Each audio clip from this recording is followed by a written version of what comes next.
Ladies and gentlemen, please rise for the national anthem of Ukraine.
Slava Ukraini!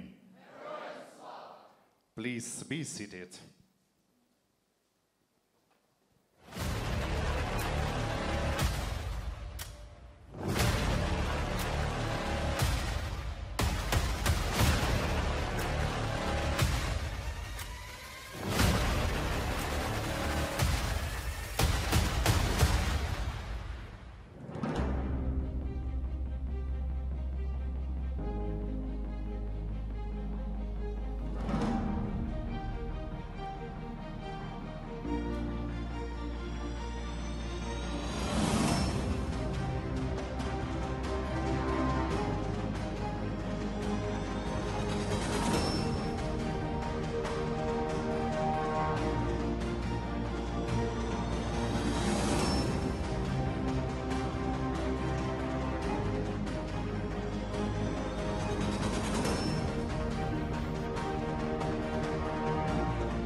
Dear partners, guests and colleagues, welcome to Zaporizhzhia and to the second International Forum Zaporizhzhia Region 2025 Resilience and Development.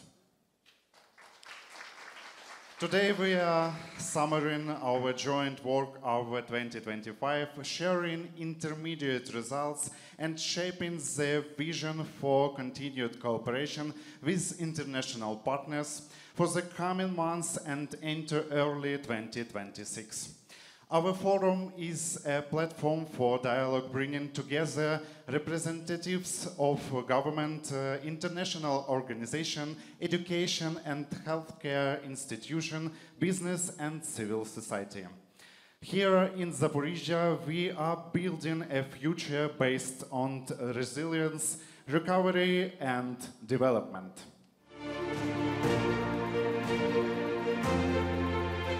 To open the forum, we invite our distinguished guests to speak. Matthias Sparer, the UN Resident Coordinator and Humanitarian Coordinator in Ukraine.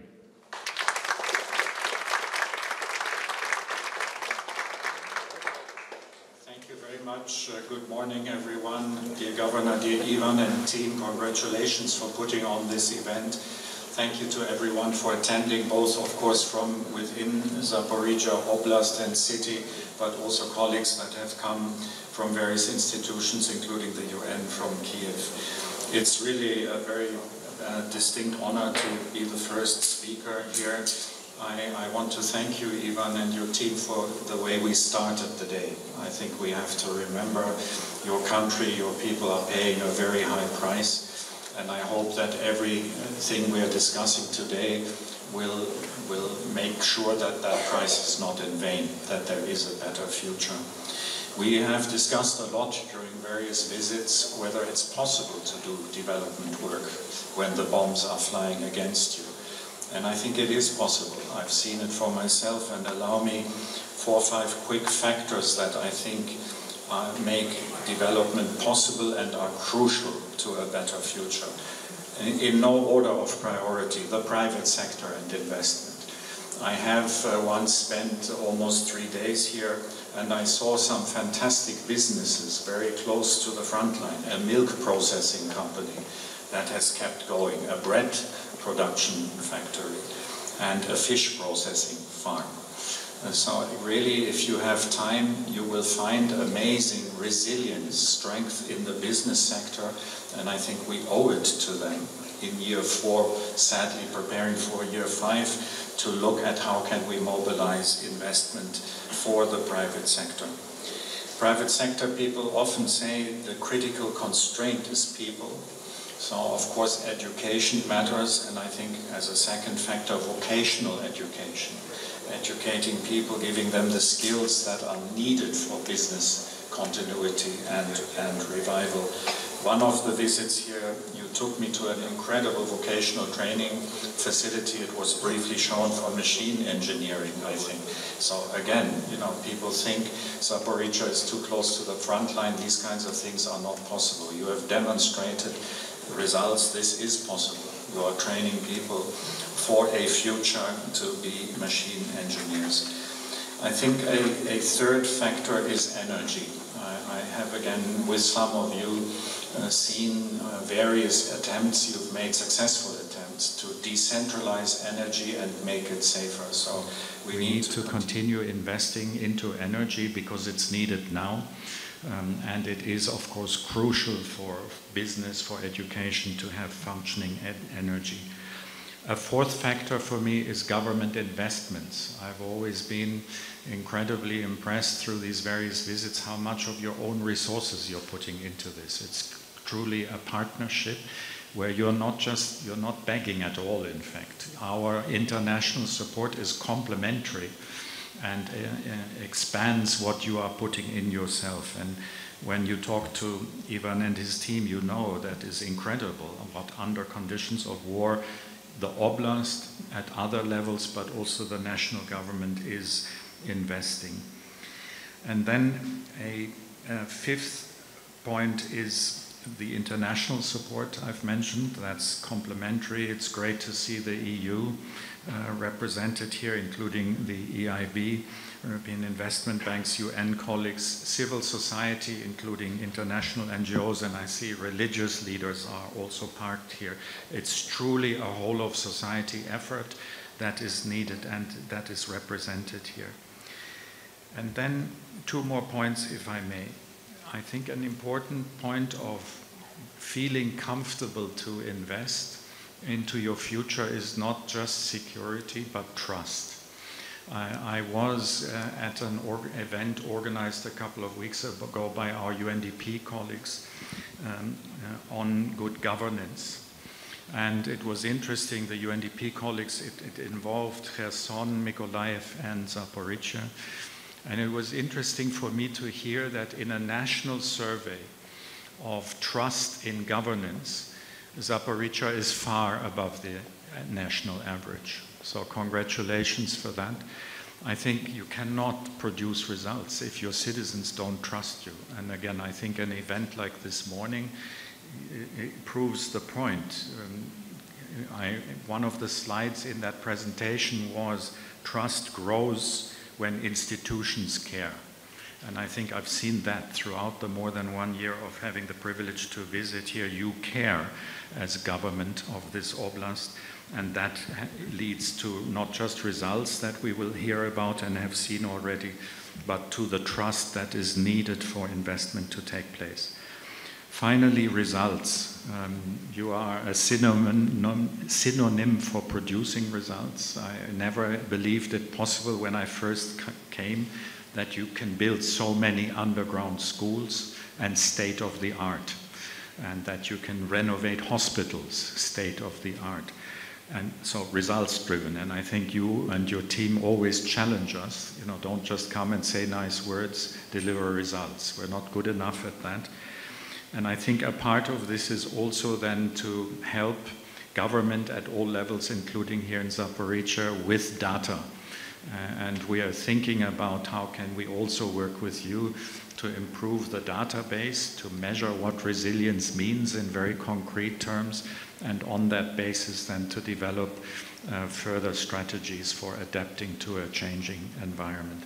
Thank you again for this opportunity. Really, you are an inspiration as an oblast, and I wish us fruitful deliberations through the day. Thank you, Mr. Shmale. Now, please welcome Kristina Mikulova, Head of European Investment Bank, representation for Eastern Europe.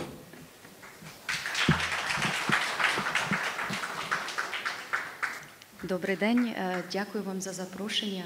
Це величезна честь приєднатися сьогодні.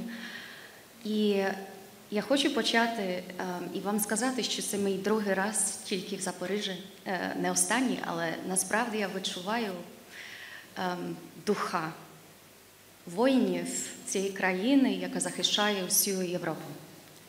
І нещодавно ми відзначали День козацтва. На моїх заняттях української мови я спілкувалася з моєю вчителькою про вашу історію, і це вражає і надихає. І після вражаючої церемонії вранці я теж мала можливість обмінити декілька слів з однією з родин постраждалих. І я не часто маю сльози в очах, але сьогодні вони були. Це не були сльози слабкості, це були сльози вдячності. І я сказала матері, що насправді я вірю, що це війна, яка не тільки українська, це війна за наш континент, за Європу. А я хочу вам подякувати, що ви фронтова лінія нашого захисту, наших цінностей. Європейський інвестиційний банк пишається, що ми можемо працювати і в прифронтових регіонах пліч-опліч з нашими партнерами. І присутність сьогодні заступника посолки пана Гедімінаса, Матіаса, заступників агентства ПРООН та інших показує, що прифронтові регіони – це не тільки місце, де треба гуманітарна допомога. Тут ми можемо реалізувати довгострокові інвестиції до вашого майбутнього, до нашого спільного європейського майбутнього. А я хочу сказати тільки 3 речі. По-перше, що ми тут робимо, з ким ми тут працюємо і як це робимо, як це реалізуємо.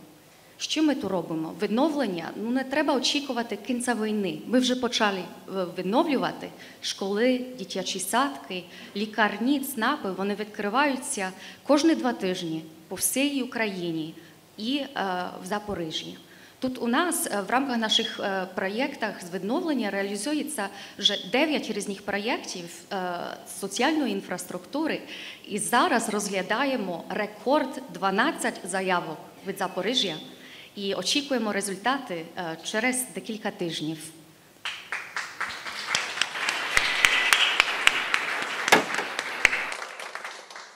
Як ми це робимо?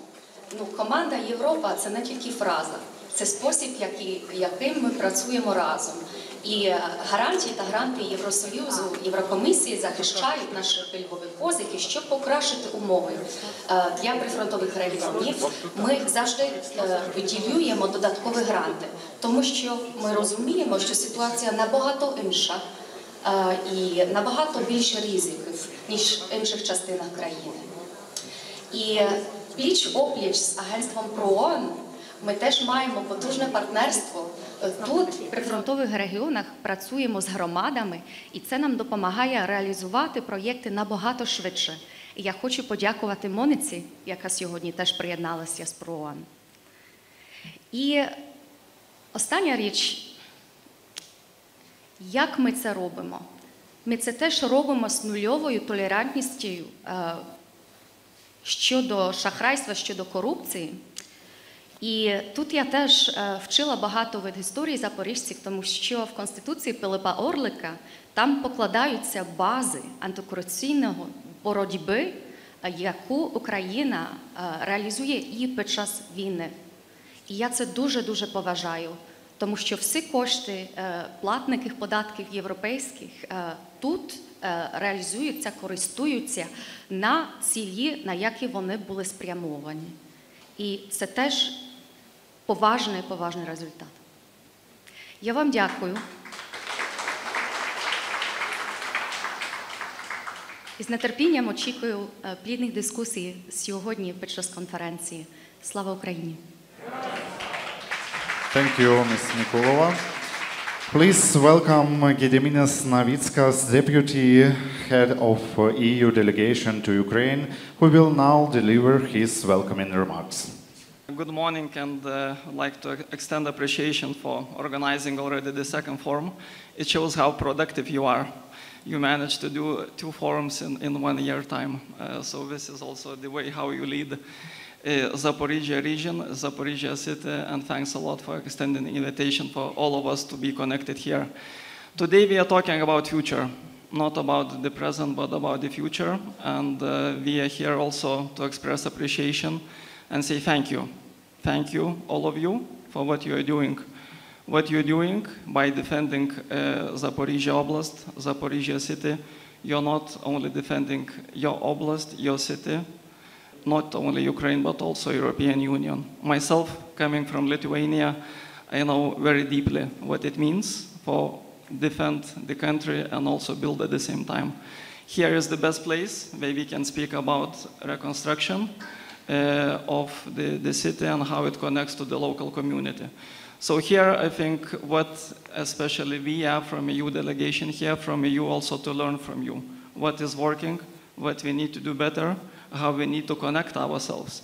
Today you see especially the colleagues from different institutions, from member states. It's important to understand we are not coming only as EU, as UN, as member states, but we are spending lots of time discussing with authorities here on the ground to making sure that we're doing in a coordinated way. So this is also expectation for us today to hear from you. European Union task is very simple, to make sure that Ukraine wins that war, and you are on a very good path. On macro level, of course, European Union is providing lots of military support, financial support, but I think here today is to discuss how we're going into community level, because Ukraine starts from communities. And the European Union also attaches great importance to the frontline region, and especially Zaporizhzhia is leading that way. For us, in EU delegation, Zaporizhzhia is a synonym of resilience. And here we are also here today to discuss how to make it work. European Union with its partners comes in different forms. We discussed today about the energy, how to disconnect and make it secure, the energy link. We are also investing there. When we are discussing about the future, of course, we start from the skills and education. So hence why we are not only helping you build shelters, but also see how we can bring skills for the incoming generation. We also discussing about the future, how we're making sure that businesses and population remains here in the city, in the oblast, and how we can support small and medium-sized enterprises, to which we as European Union is also providing support.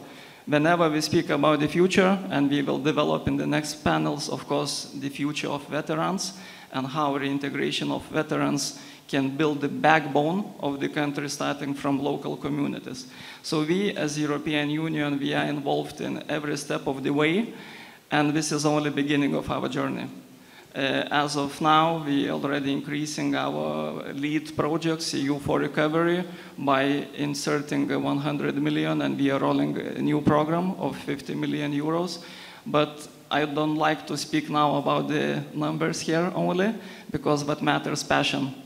And being here, you can see passion in each of your eyes. Talking to you, even during the coffee breaks, you have a plan, not what you will be doing next year. This is we do in Brussels for the next year and for the next 5 years. What you're discussing here is what you will do next morning. So by being here, we want to be part of that team effort and discuss how we can do it tomorrow. Thank you. Thank you, Mr. Navickas. And now we invite Nadia Kuzmichova, Deputy Minister of Education and Science of Ukraine, to deliver her welcoming remarks.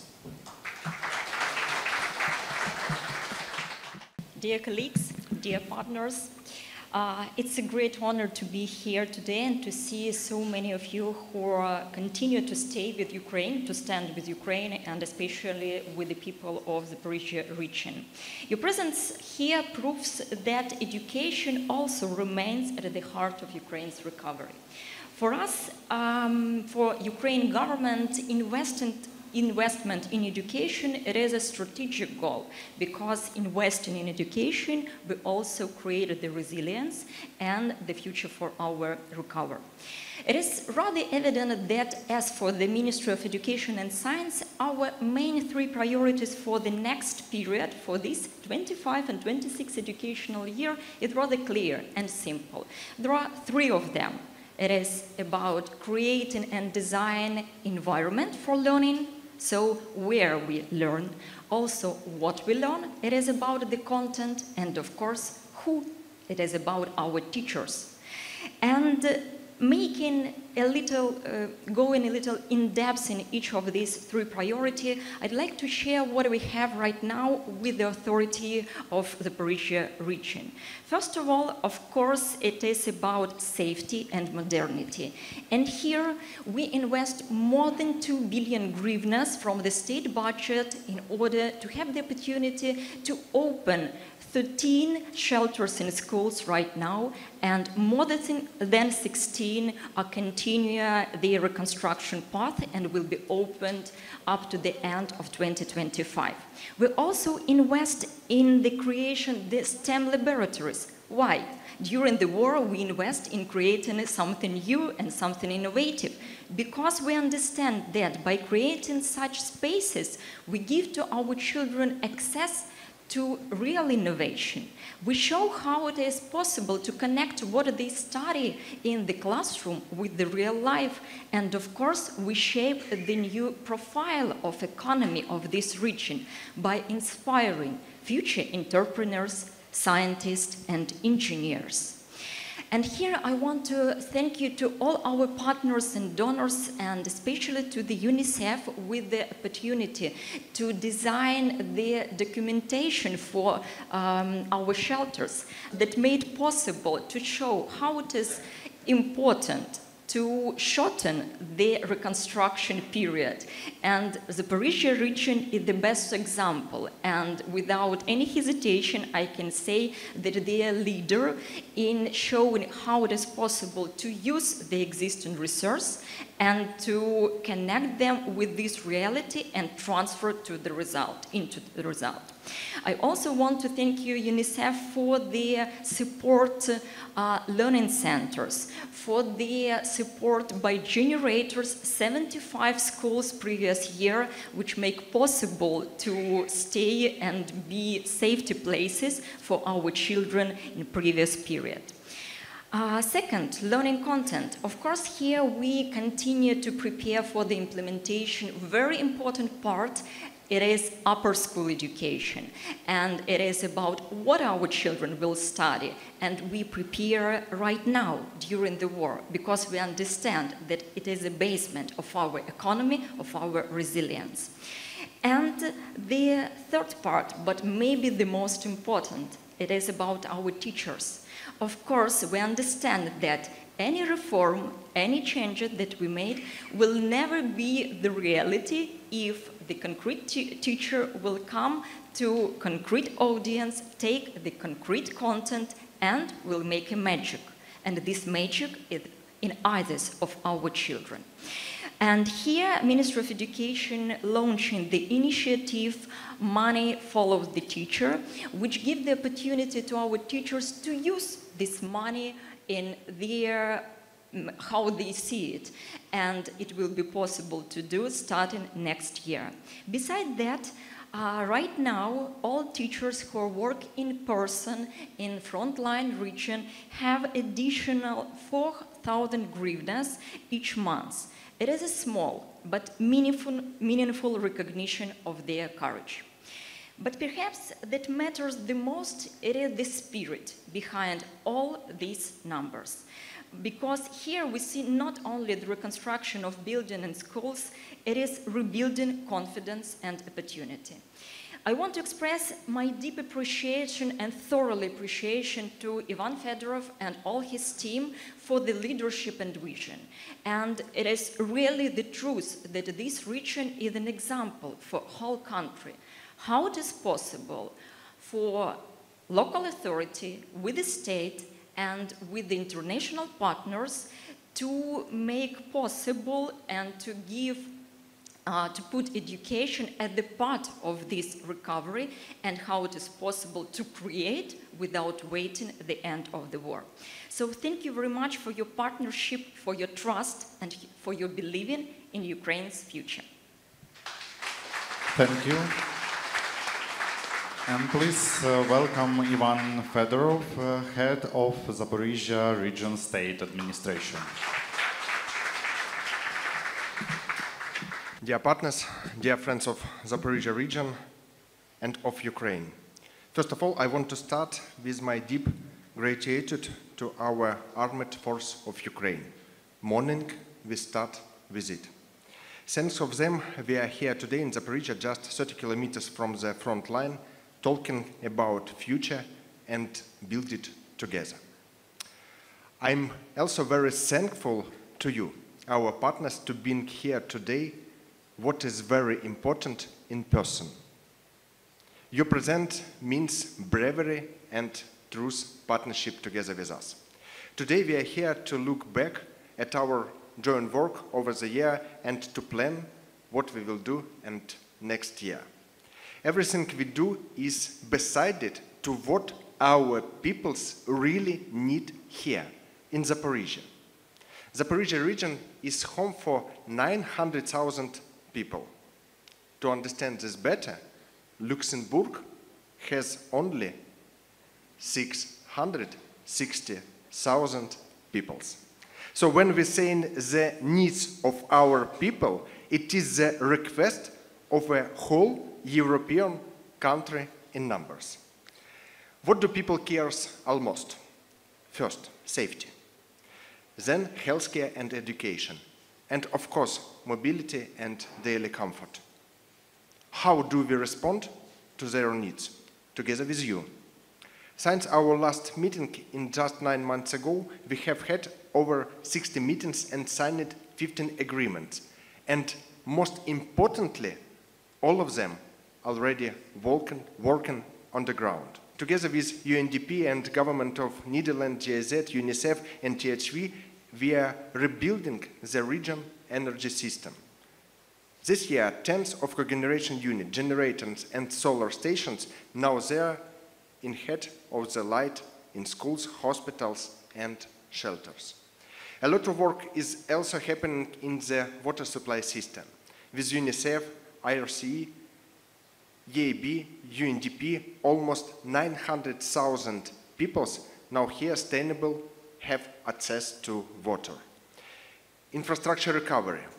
Another big directory of our work with CHV, GIZ, and other partners from Italy, Austria, and Germany provided more than 50 vehicles and machines, cars, excavators, ambulances. All of them are working today in frontline communities. Healthcare, education, humanitarian aid, no area was left without your help. Underground schools, digital classrooms, hospitals, rebuilt after shelters. We do all of this together with you, our partners. The Zaporizhzhia region today is territory of growing despite all challenges. Here with you, we are building the foundation of new Ukraine, modern, resilient, and strong. Thank you for your really partnership, not on paper, but in action. Thank you for your trust. Thank you for your being with us, for all our people, and for all our common future. Today we have talking about the number of projects and results, but behind each of them stand people. Doctors working by the light of generator you help provide.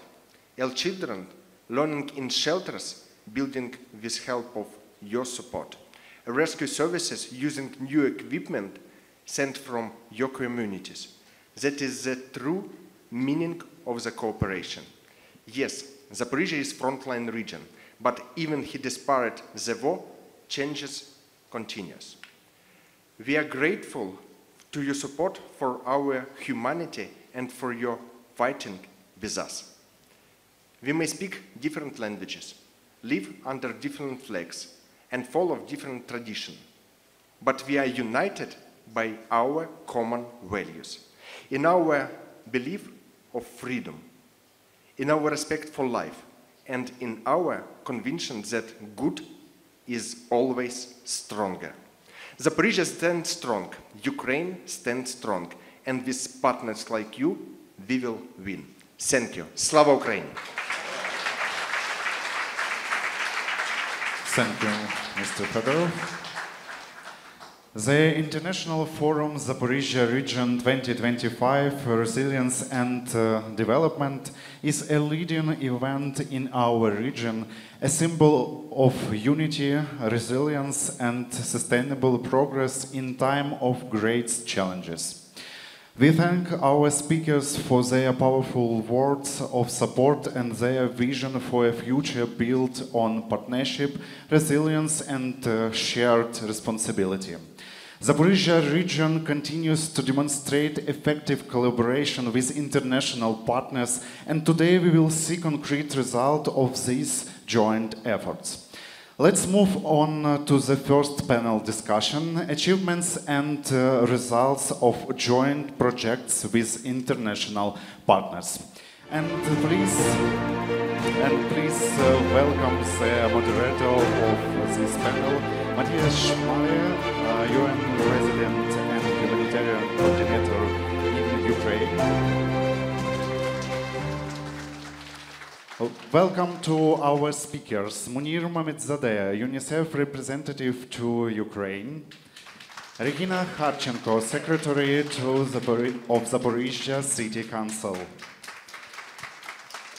Yaroslav Zudov, student of Zaporizhzhia Lyceum number 107, Anna Stasik, student of Zaporizhzhia Collegium Elind, Tetiana Demyanenko, Deputy Medical Director for Quality of Zaporizhzhia Regional Children's Hospital, and Auke Lutzma, UNDP Resident Representative to Ukraine.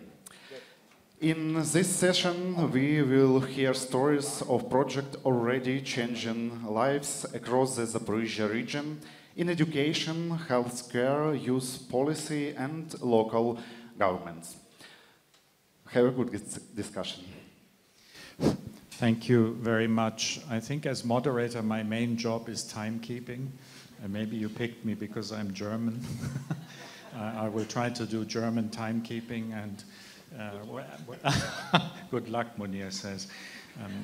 And actually, I've said this many times, Ukrainian timekeeping is far better. There's not been a single meeting where I have arrived when people haven't sat there waiting for me. So let's do this quick and to the point. We'll start with Munir with an overview of results achieved. Thank you, Matthias. Thank you, colleagues and partners, Szanowni Panie to Panowie, Ivan. I think we already at the opening were very clear that Zaporizhzhia stands as a powerful example of actually how partnership can serve people, can protect children and support families. So what I'm going to talk about is primarily related to, of course, our contribution to that joint journey that is led, and I would say exemplary led by the local authorities. And I want to be clear that we're not talking about projects or small interventions here and there. I think as UNICEF, we are closely align our contribution, but also make sure that it is partnership and system strengthening approach rather than projectized engagement. And I think strengths to recover and even just a few dozen kilometers from the front line, being from the front line is again another great testimony of where we are. So in UNICEF, there are multiple entry points for what has been already mentioned. So every program here, whether it is about water, whether it is about education or youth engagement, we have common goal, and it is about giving children a chance to grow up safe, healthy, and helpful here. So let me briefly mention by areas of engagement where we are. I don't know who is in charge of slides, but if we can move to the first one, which is about our child protection support. I'm not going to talk about budget or specific kind of details, but I think what I want to highlight is that with joint efforts, we have reached almost 19,000 people through community-based mental health and psychosocial support. Because Matthias, as you and others mentioned, it's not only about infrastructure recovery, it is how we make Zaporizhzhians, but also Ukrainians resilient and capable to move this beautiful region and country forward. So there are family support interventions. Unfortunately, more and more children losing their parents and left without parental care. And in these instances, we will be later today witnessing signing of MOU that is about moving this reform forward. But also there are some services, critical services that I established, like Resilience Center that we opened last time together, to provide such support to families and children. In water and sanitation, Ivan already mentioned that we collaborate with Oblast Water Canal and with that partnership and city as well. Actually, we have reached 200,000 people having greater access to safe drinking water. And I think that is fundamental basic needs. So our support span across covering those basic needs to looking at the future and broader reform agenda. Education highlighted multiple times, and I think that is the fundamental, and I don't think it is by chance we have central government represented at the level of the Minister of Education, because education is a backbone of any recovery, and this is where we collectively achieving great results together with the city, but also regional authorities. And maybe to highlight that one of the bravest decisions, I know Ivan can be praised for many things, but I think one of the bravest decisions he made was reopening the schools and having offline education, moving completely from online after so many years, I mean almost 4 years of war, and we need to remember that there was COVID before that. So, and Zaporizhzhia is now referred as an example for that, and we have significant achievements there, also with UNICEF contribution, including having almost 32,000 children benefiting from rehabilitated shelters. Three more very quickly areas. In health, we will visit the site, so I'm not going to stop much on it, but it is about rehabilitation of bomb shelter and making sure that children that are deprived of their education because of their health condition, they still can access some resources, can still continue their education. And we have seen it already yielding great results. I'm sure the Regina will speak about, and we have some representatives of also new and the most important, of course, generation, but also biggest asset of Ukraine. It's young people and its children. So we have almost 15,000 children benefited from our joint work with the city and region, including STEM space that hopefully you will be able to visit later today. It's called Kolaba Center. And to conclude, I think maybe just to mention that we have, on top of all those recovery interventions, and of course, feel free to disagree with me, Matthias, but we believe as a double-hatted agency that have both emergency and recovery mandate, we believe that Zaporizhzhia is the greatest example of that when it comes actually together. I think we often debate in Kiev what is Nexus, but I think if anybody is still unclear about what it is, I think we should invite them to come to Zaporizhzhia and spend some time with the regional authorities to understand that. And emergency support is still relevant, still important, because life-saving is our humanitarian imperative.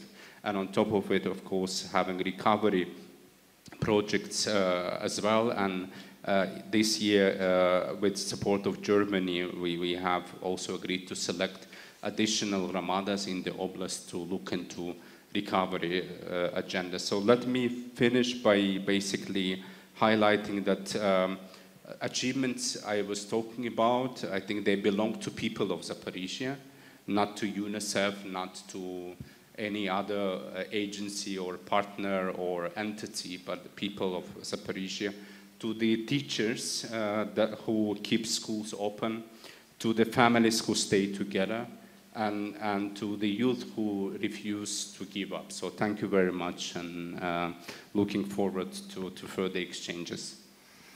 Thank you, Munir. Allow me a quick comment on Nexus.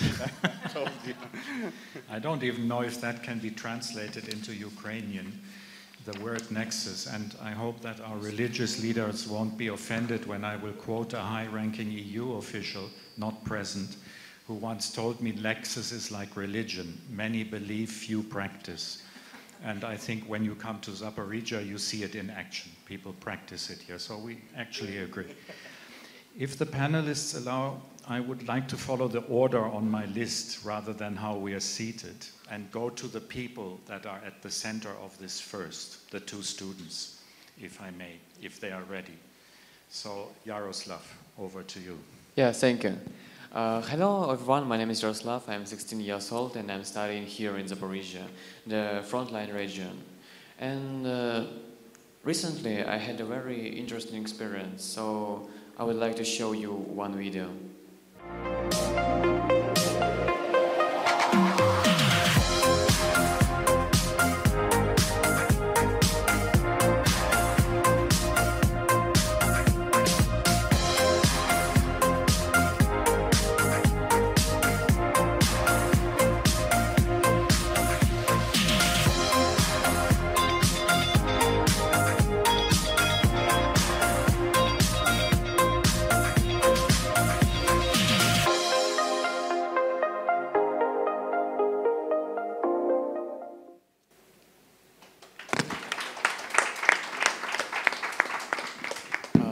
Watched a short video about the new project in our region, Elite You Future. It is about career choices, it is about professional education, and it is about careers, it is about companies in Ukraine.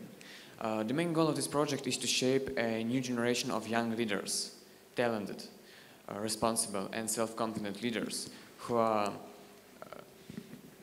know about economy and who are ready to build their careers here in Ukraine. I'd like to tell you about something about my own experience. As I started, I represent active youth in Zaporizhzhia. I am a mentor of leadership program League of Leaders. I'm a member of the Generation of Victory Youth Council, and I was a finalist of the Urban Ruch third wave. With my team from League of Leaders, we implemented several very important projects in Zaporizhzhia. And I was volunteering in a lot of events, and every year I take part in school Olympiads at regional level. So our trip in Kiev was include the excursion to the Coca-Cola Company, Museum of Science, and Mathematics Museum Kubuet. The Coca-Cola factory impressed me the most. I think I saw how organized, how perfectly organized the process was, and how strong was the values of this company. People there were very motivated and proud of their work. I'd like to say that museums impressed me too, because there are so many exhibits, interactive exhibits. They are very interesting, and they make the STEAM education really interesting for every young person who will try it. And all of these very different activities, it looks unbelievable that we can take a lot to these activities here in frontline region. And all of this is possible because of our international partners. I thank you all for that. We have a possibility to try our best, to improve our skills, to take music together, to meet people in youth centers, and create our own events even. As for me, I very like Collaba Center. I think you know the center. It is about STEAM education. It is also supported by UNICEF, and I like it very much. It is 3D printers, plotter, there are heat press. But as for me, I like to go there and read some poetry of Ewan Drach, you know. And we have meetings of fourth wave of Urban Ruch there. I think the most important things that we can allow here in Zaporizhzhia that we can study in safe places. Underground school, it's beautiful. It's beautiful. I study right now in underground school, and it's very comfortable, I would like to say. To sum up, I'd like to say that it is very important. I'm very happy that our youth, our students, our young people have a possibility to try our best, and that we can improve our skills. We can try to introduce new things, and we can speak about it here in Zaporizhzhia. Thank you all for that. Thank you very much, Yaroslav. I wish I could speak Ukrainian like you speak English. Really, and for me, that also shows the desire of young people, not just to be leaders here, but to stay connected to the rest of the country and the rest of the world. That is, I think, an inspiration. We can find a good teacher for you. He's trying to make me to stay here, and if you provide me a teacher, maybe I will. Thank you, Ivan. Let's move to Anna for a similar reflection. Okay, hello, my name's Anna. I'm 16 years old, and all my life I lived here in Zaporizhzhia, a city of brave, strong, and creative people. Overall, I'm a very active student. I love learning new languages, volunteering, and I think most importantly is exploring new opportunities for personal growth. One of the most exciting experiences this year for me was taking part in Elite Your Future, youth educational program created under the leadership of Ivan Fedorov, the head of Zaporizhzhia region. Thank you very much. So overall, it unites one of the most ambitious and talented students from our region, and it allows us, it gives us opportunity to develop ourselves, to learn new practical knowledge, and to understand how innovations truly shape modern Ukraine. My study trip to Vinnytsia was truly amazing. During those 2 days, we visited a very successful enterprise called Vinnytsia Poultry Factory, part of MHP Holding. It was very interesting. There we learned how modern technologies and sustainable approaches really transform Ukrainian agriculture, and how teamwork, responsibility, and continued innovation can help businesses stay afloat and stay competitive even in such difficult times. And on second day, we went to the museum estate of Mykola Pirogov, learning about his contribution to medical world, to his life. It was very interesting to understand the power of how one person's vision and determination to make a world a better place can really make the world a better place. It really resonated with me, and overall I think it's important to remember the remarkable history of our country and people who shape it this way, and to believe that all of us can really take after them and continue with their legacy. Well, going through this project, it really showed me how much potential we have as a youth, and how vital it is to continue learning and working to make our communities a better place. I really want to express my gratitude to all my teachers, mentors, sponsors who helped me go through this experience, guided me through it. It really made me more confident, and I think it really helped me get together with my career choice. It was also very important. Overall, Zaporizhzhia, despite being a city near the front line, continues to be a city full of hope and full of happiness, may I say. So many things happen for youth, events, innovations, as people said, underground schools. It's also very important for me. And so I'm really happy that we continue to study in underground schools, that we continue to be creative, we continue to volunteer and lifting each other's up. And it shows that even through wartime, we can continue to live and keep breathing. So to conclude, I want to say that going through this program, it really made me think about how youth are the real future of Ukraine. Thank you very much.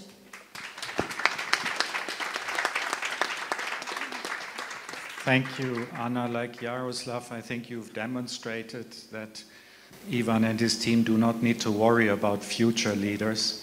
And I think it's also great that we've heard from both a young man and a young woman. One of the things here is that you're always meeting women leaders, also taking care of things here. And we'll hear from two of them as part of this discussion. And one of them is Tiziana. Over to you. Good morning. So, multidisciplinary healthcare facility with a capacity of 420 beds, providing medical care to the population of the Zaporizhzhia region and the city of Zaporizhzhia, with a full range of services from productive care and pregnancy management to the treatment of children from birth up to 18 years of age. Since June 2025, the hospital has operated a Department of Social Support, the temporary stay for children under 4 years old. Inpatient care is provided in 29 specialties, 12 specialized departments, 4 surgical departments, and 3 anesthesiology departments with intensive care beds. Each year, the hospital provides medical assistance to over 13,000 children, performs 4,000 surgeries, about 1,300 deliveries, and 800 surgeries at the perinatal center. 37,000 children received medical assistance during the war. 10,000 children underwent surgeries, including 2 children with limb amputation, 1 child who required a skin graft due to severe burns, 2 children who underwent bone resection as a result of mine blast injuries. In total, 200 received medical care due to combat relations injuries. Thanks to partners, since the beginning of 2025, the hospital received good worth over 19 million grivens, including medicine, in consumables worth 13 million grivens like modern Mercedes-Benz ambulance, medical equipment, medicine and consumables, intentional hygiene kits, not medical equipment, office equipment. The largest project currently being implemented at the hospital, the construction on a new surgical building with anti-radiation protection shelter. The project for the construction of a new surgical building takes a 3-story building with 48 beds and anti-radiation shelter. The shelter, designed for 144 people, will include intensive care wards, a modern operation room, and an emergency care area. Construction work of the new building is currently underway at a rapid pace. The construction of the new surgical building with radiation protection is scheduled to be completed by the end of this year and put into operation in the first quarter 2026. Project cost 440 million grivens. So that's it. Thank you for your attention.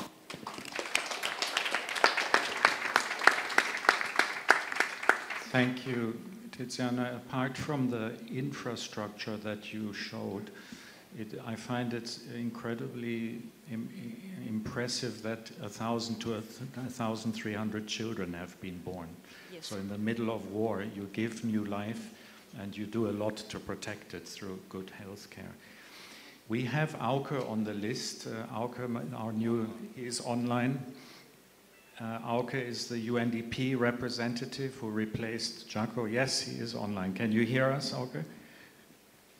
Okay, thank you for joining us online. Auke, if I may reveal that you had a little accident a few days ago, which is why you can't be here in person. I know you would have loved to. Over to you. Very much, a big thanks to you. Can you hear me? Can you confirm? Yes, we can. All right, excellent. Well, let me first of all say indeed that I'm so sorry that I can't be with you today. I really had wanted to, and it was also a long-standing pledge to Governor Fedorov. So I also want to apologize to you, Governor, personally, to say that, unfortunately, I cannot be able to be with you today in person, but at least I'm here online, and thanks for also making that possible.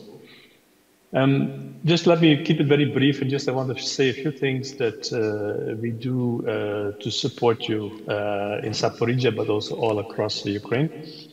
And that is just to say that since 2022, we've, I think, mobilized about $1 billion USD when it comes to recovery and development funds for the country as a whole. And about 280 million was implemented last year and this year in recovery and development projects. This is not just to brag. This is more to say, okay, our office is now probably the biggest one in the world as far as UNDP is concerned, and it just also gives you a sense of the kind of support that is going to Ukraine and also to Zaporizhzhia as such. We are about 500 people, about 95% are Ukrainian, doing an excellent job, and we work across the regional hubs in Dnipro, Poltava, Kharkiv, Odessa, Mykolaiv, and Lviv, so we kind of have a countrywide footprint that way. In Zaporizhzhia itself, I will say a few things that we do, but in general, we're working on infrastructure and energy, IDPs, veterans, mine action, local government, anti-corruption work, so it's quite a comprehensive portfolio. But we're here to talk about Zaporizhzhia. So when it comes to Zaporizhzhia, I think first and foremost, we're working together with the EIB, and I think Christina from the European Investment Bank has already been alluding to this. At the moment, we have, I think, implemented about 9 projects in Zaporizhzhia itself with support of the EIB through local ramadas, with a total budget of about 21 million. Also, when it comes to the debris removal and waste management, we worked very closely with the governor and the local authorities to look at damaged sites and remove tons and tons of debris across the different communities. The energy infrastructure, also the governor alluded to that. We're working there also to repair critical infrastructure in terms of electricity, heating, water, and so on. About 65 megawatts have been delivered or is under construction. And we estimate about 600,000 people are benefiting from that. There's a lot of other stuff that also we've been doing in terms of vehicles for communities, for healthcare in terms of ambulances, administrative services, but also when it comes to local courts and so on, we've provided a lot of equipment to make them functional again. Now, just to wrap it up, we continue to scale up our work in the region, but also in Zaporizhzhia, through our area-based recovery program, but also through the partnership we have with the EIB, as well as also when it comes to mine action. So we look forward to continue that and see how we can really, make our assistance as useful and beneficial to the population. Thank you so much. Thank you, Auke. I hope you could see from both the UNICEF and UNDP presentations, UN has considerable input here, and I hope we are delivering considerable results. Allow me to mention there are 4 other UN partners here today, UN Women, UNFPA, IOM, and UNHCR. So we're really trying to ensure that it's the whole of the UN that gets involved here. I know WHO is also working with you in the health sector. Last but by no ways least, is one of the women leaders in the country that I respect very much, one of the few women who lead a city as mayor, and I think you will hear from Regrina now and will agree with me. She is one of the strong, inspiring women in this country. Over to you.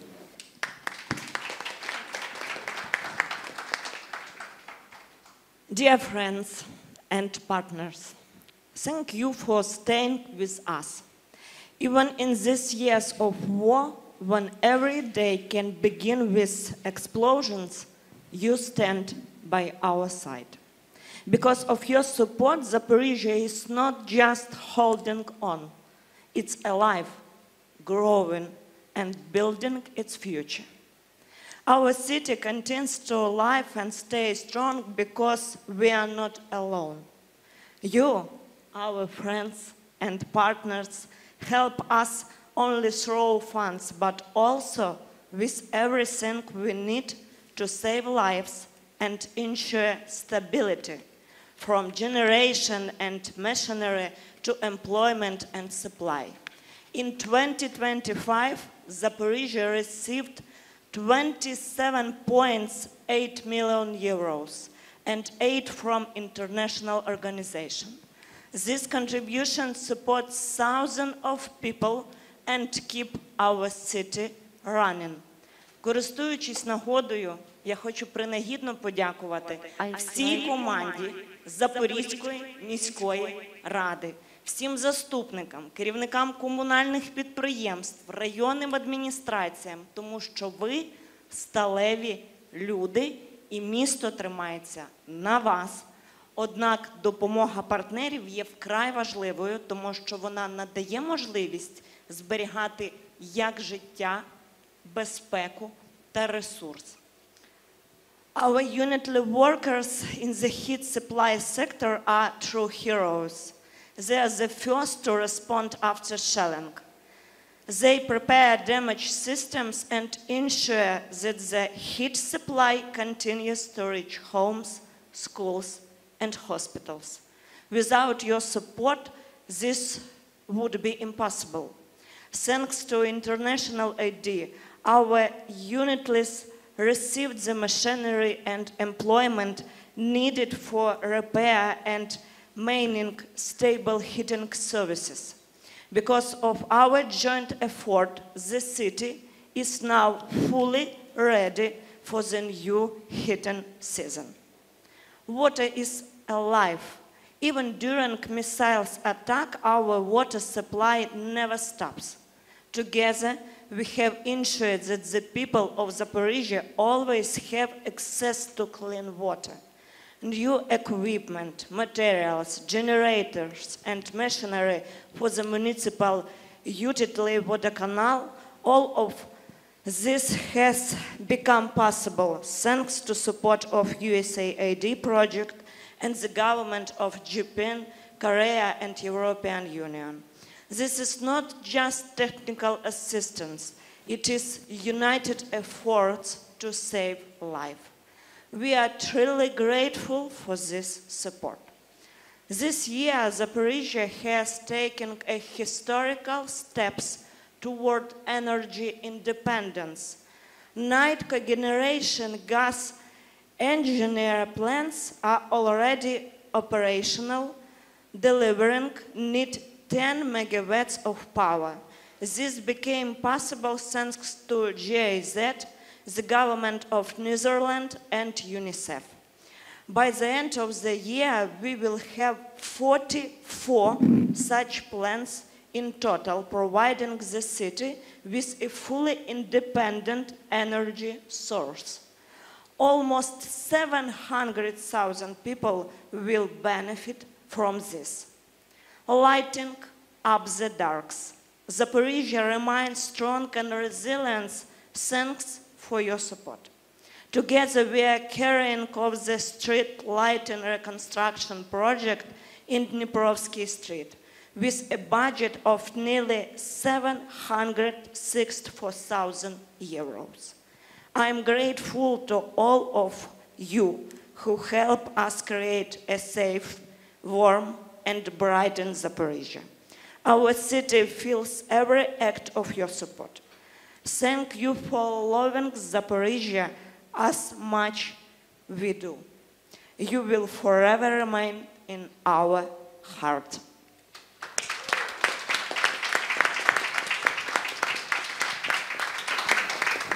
Thank you very much, Regina. In the interest of time, allow me just then 3 concluding remarks. One is, I think you just demonstrated when we talk about if you want to see Nexus in action, come to Zaporizhzhia, both the city and the oblast. But the city truly is Nexus, the combination of humanitarian recovery and development in action.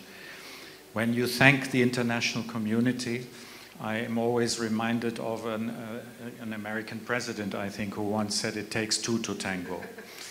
You know, it takes a partnership. So thank you for thanking us, but thank you for leading us and for making this partnership possible. And then thirdly, I hope again that this panel has demonstrated that results are achieved at considerable scale here. As the Deputy EU Ambassador told us, you know, so often I've heard from Regina and also Ivan and his team, the entire team, let's not talk about the results of the past. Let's not rest on our laurels. Let's focus on tomorrow and what we have to achieve tomorrow. So let's continue this meeting in that spirit. Let's give the panel another round of applause for what they've shared. Thank you to all speakers for these inspiring success stories. What we have heard today confirms once again a partnership between public institutions, communities and international organizations is the real force that helps us not only recover but also move forward. And now a short video reflecting the spirit of our teamwork, Zaporizhzhia region, stories of resilience and partnership.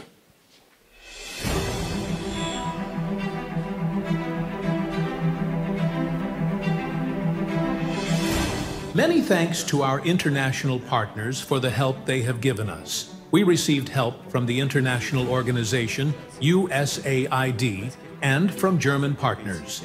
Thanks to this equipment, the company is operating smoothly. We received equipment from German partners for our company, a truck, a mini tractor, and also devices for finding water leaks. All this equipment will be used to maintain our networks. This is not the first time we have received such equipment. The German government provides assistance to our state so that we can ensure steel and reliable water supply in the Zaporizhzhia region.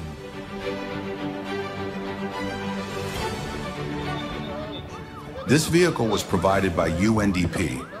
It is used by the Psychological Support Department to provide emergency psychological assistance to the affected population after the shellings and Russian attacks on Zaporizhzhia region. Many thanks for supporting our service.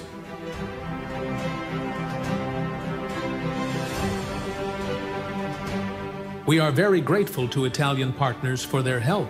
The buses are very convenient and comfortable. Both passengers and we, the drivers, are satisfied. We'll be glad to receive more such buses for our city.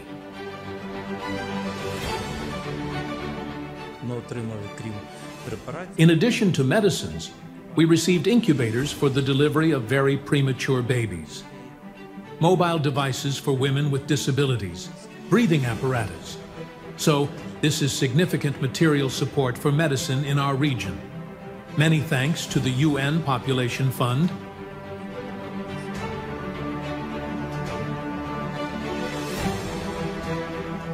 Both our team and the parent community are extremely grateful to UNICEF for helping us rebuild our shelters. From a technical basement that we had, we create a real modern environment. I think we have it better here now than in the classrooms of the school itself. We are very grateful that we can finally teach children who have not attended school for 3.5 years.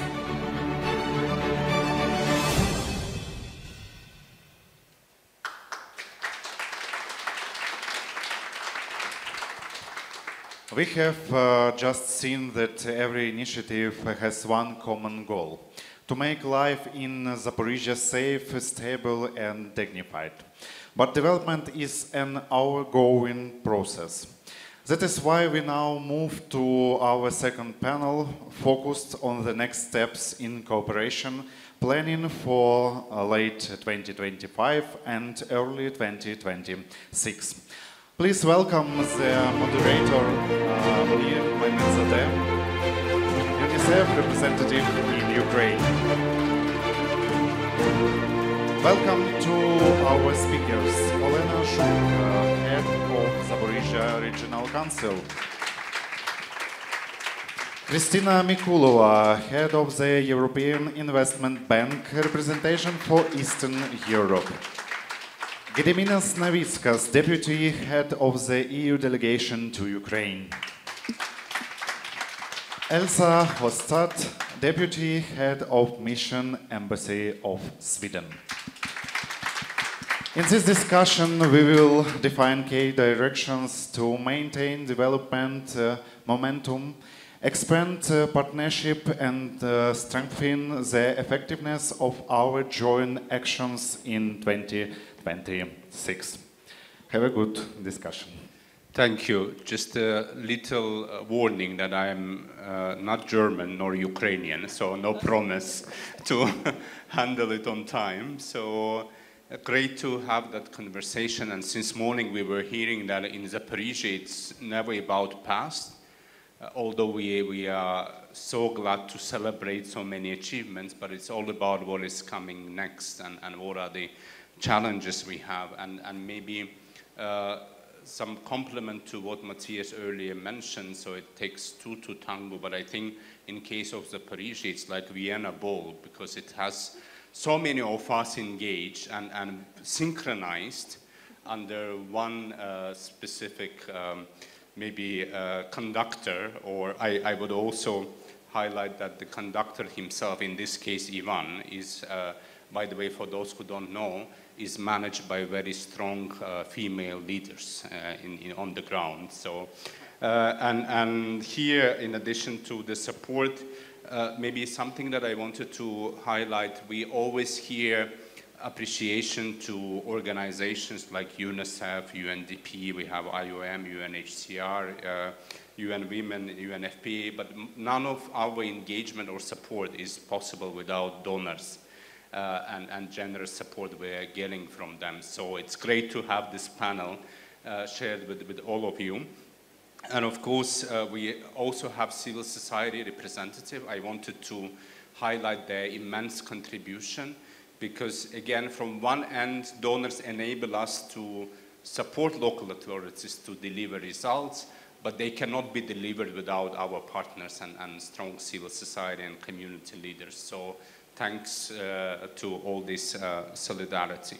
So we, of course, through collaboration, we want to see how we can sustain existing results. And again, as at the opening we have heard, Zaporizhzhia is also unique in terms of co-financing most of the initiatives. So we see that every investment that we are bringing, thanks to the donors, again, I have no doubts that will be sustained because of that strong commitment of the local authorities and central authorities. But in terms of also what we're going to discuss, I'm glad to see that we're going beyond infrastructure and investments, but also we talk about people, and this is what we value the most. So today's discussion, we look forward to have some kind of conversation, I would say, around 3 guiding questions that I would like to mention so that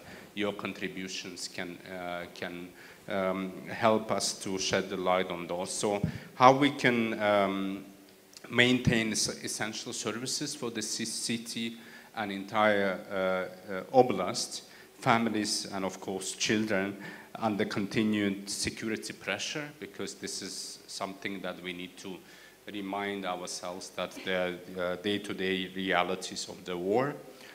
Second question is, what does sustainable recovery look like? So it is not just recovering something today and now, but how it will be sustained, from energy and education to social services and many other. And final question is, how can international and local partners align the efforts for stronger impact and accountability also? I think Christina mentioned earlier today about the importance of accountability. So we're privileged to have this wonderful panel. And let me start by Olena Zhuk, who's representing the Regional Council and who ensures that local needs and communities' voices guide every recovery plan. But also, as you know, regional councils are the ones that are making decisions about local budgets. So it is really all the acknowledgement goes to you for your leadership, and thanks for all the support you are providing. So over to you, if possible, to cover some of the elements of the questions I raised. Thank you, Munir, dear guests.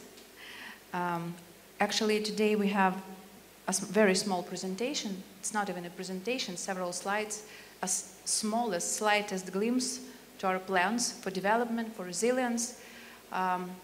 It's actually our future of Zaporizhzhia region. We do have presentation. Next slide, please. Zaporizhzhia region is really a strategic area for anyone across the front line in Ukraine that continues. We really don't wait for the end of the war.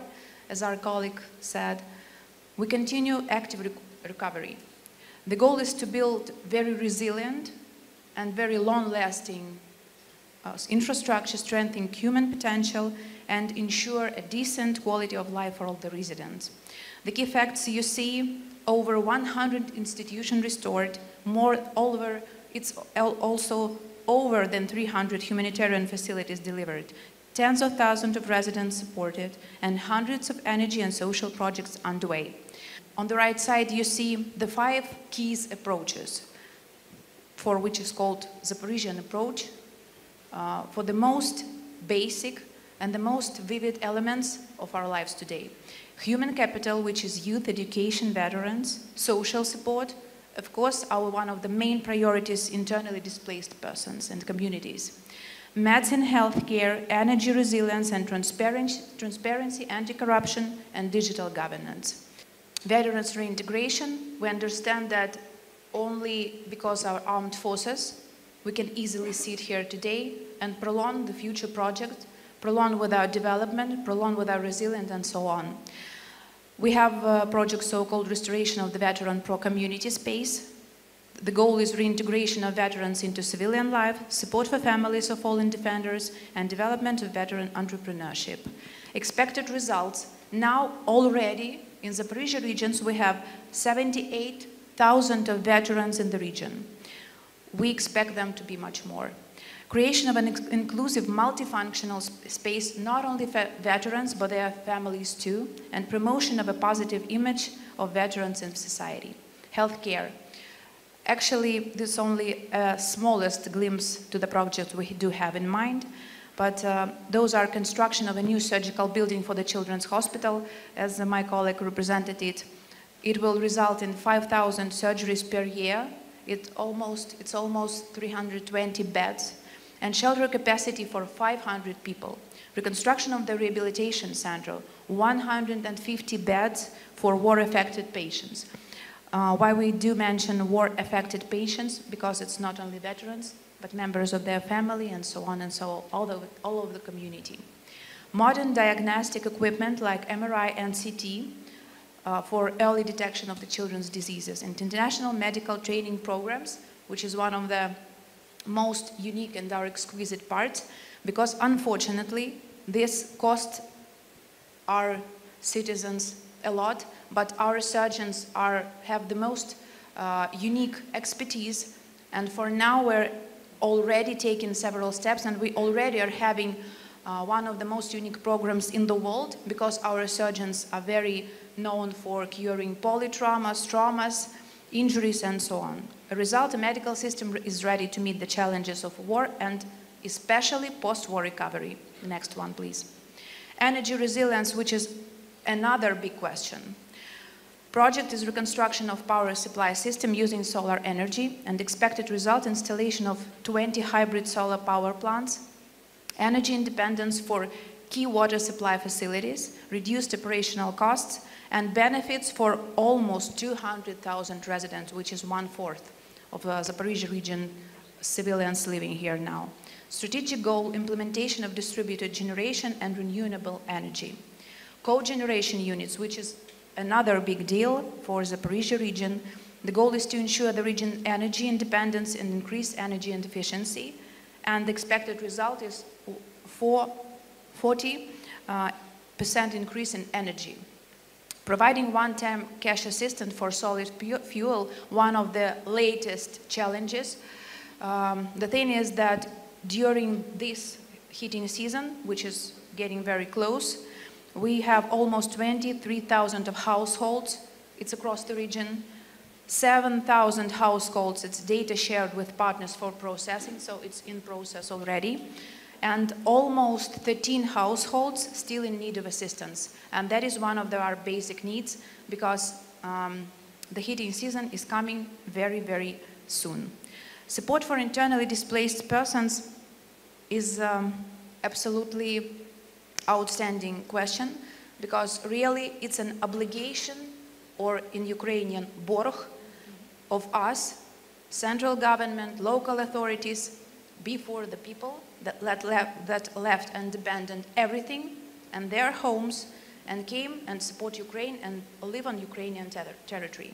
The project is called the Evacuation Shelter Revival Center Zaporizhzhia, to provide a safe and supportive space for people who lost their homes due to the war. The project is building reconstruction and infrastructure renewal, installation of utilities, and arrangement of 160 accommodation places. We absolutely understand the expected results. I think it's self-explanatory already. Youth and sport. Youth is our future. We have 2 key projects: modernization of youth center and spaces, creation of innovative and inclusive environments, reconstruction of 3 centers that will give plus 20% in attendance, construction of a football training complex for youth athletes, safe training conditions, even in time of the war and in post-war times too. Establishing of the Science Museum, one of the most exclusive projects. We do not take apart the topic of museums and of science in Zaporizhzhia, because our children deserve the best too. The coverage, it is estimated to cover about 25,000 of visitors annually, to promote science and innovation culture among youth through interactive exhibitions and educational programs. And the last slide, we didn't even translate it or explain It is pretty self-explanatory. Transparency, anti-corruption, and digital governance. The project is multi-service administrative center in Zaporizhzhia, the biggest one, to ensure equal access to public and municipal services for residents and IDPs. We understand that for all the people in Zaporizhzhia who every day getting up in the morning in their own beds in not safe conditions, they every day make a choice to stay in Zaporizhzhia, to stay with the Ukrainian government and Ukrainian flag. We understand that they should have the access to all the administrative services, and we do already have about 250 of them. It is a very big quantity. And of course, a separate window for veterans. I guess that is with respect to timing and agenda. I already see your signs. So with respect to the agenda, this is probably 1/10 of the project that are going now in Zaporizhzhia. We've chosen only the stepping stones, but simultaneously I should say that for people in Zaporizhzhia it's very important. As Matthias previously said, we do not need money, we need attention and support, and that is the main thing. Thank you so much.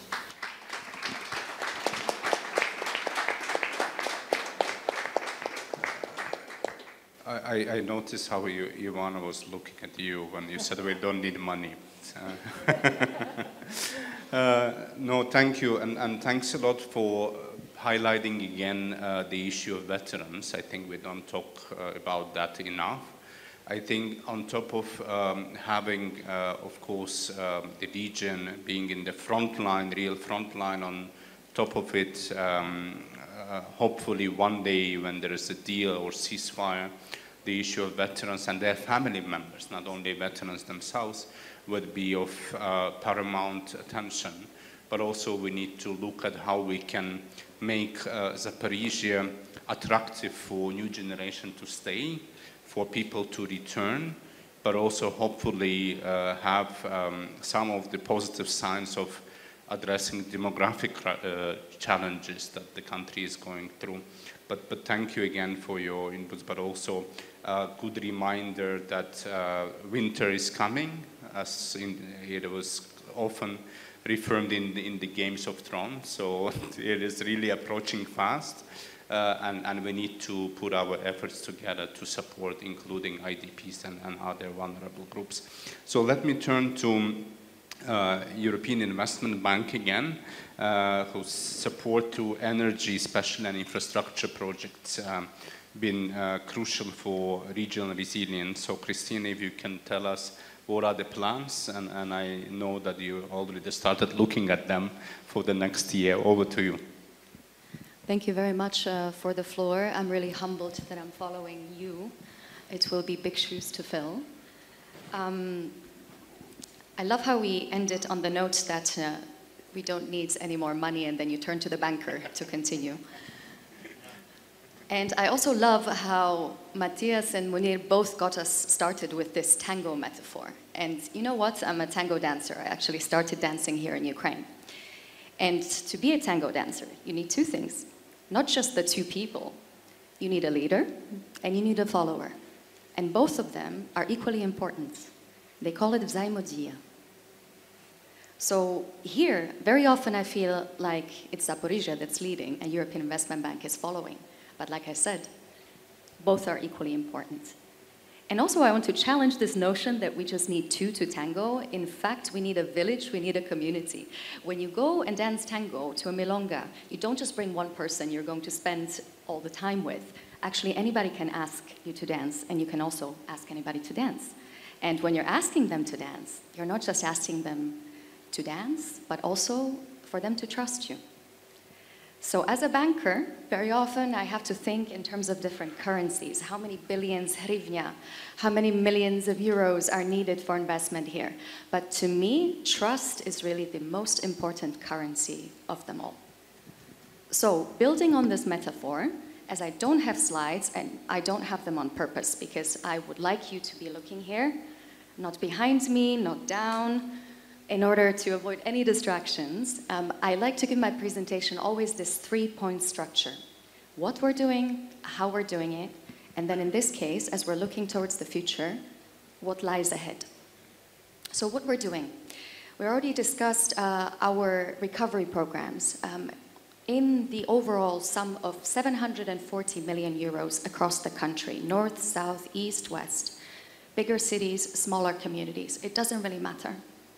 And it is a challenge very often to slice these big envelopes that we're used to as a bank that invests 80 billion per year into very small pieces. I've seen a hospital that cost us around 900,000 euros. I've seen projects that are 5 million, right? So imagine how much work it takes. And this is why we're so grateful to have the United Nations Development Program with us, as well as local and regional authorities. Again, it takes a village, it takes a community to implement any project. Currently, we have more than 200 projects with 120 communities, and we see a pattern emerging, right? That is not about geography, it is really about capacity. Who are the most frequent переможці in our tenders, in the rounds of calls for applications that we publish on a rolling basis every few months? I mean, it is Lvivshchina, but it's also Dnipropetrovshchina. It's Ivano-Frankivsk, it's Kyivshchina, but it's also Zaporizhzhia, and it's Kharkivshchina. So it really, really doesn't have a clear tendency, right? But where we see communities succeeding, once they do it the first time, they do it again and again and again. And this is what we're learning, right? That this myth of European standards being very, very difficult, especially for small communities for whose it is first exposure, this really is a myth. They can learn. It just takes the right modality. So here in Zaporizhzhia, with 9 projects under recovery programs, we have, for example, secondary school. We're renovating dormitories that can house students and teachers, also internally displaced persons, veterans. We also have a public transport project that is actually trying to help the Zaporizhzhia city with trolley buses, with electrobuses, to actually relieve pressure on the center of the city and to also transition to green transport. It doesn't matter, war or not, your green transition also has to continue. And the third program that we have deployed here also focuses on energy efficiency, especially of educational facilities, because once again, we have to remind ourselves what we're doing this for. We're doing it for children, for youth, for the future leaders of Ukraine. So this is in short what we have done. For the recovery programs, 21 million in this oblast. For public transport, 14 million. For Ukraine Municipal Infrastructure Program, for the energy efficiency repairs, another 14 million. We have much more in the works. So this, for example, has to do with a district heating project that is also going to support the installation of cogeneration gas pistons. This is really crucial as winter is coming. As we heard, indeed, in the Game of Thrones.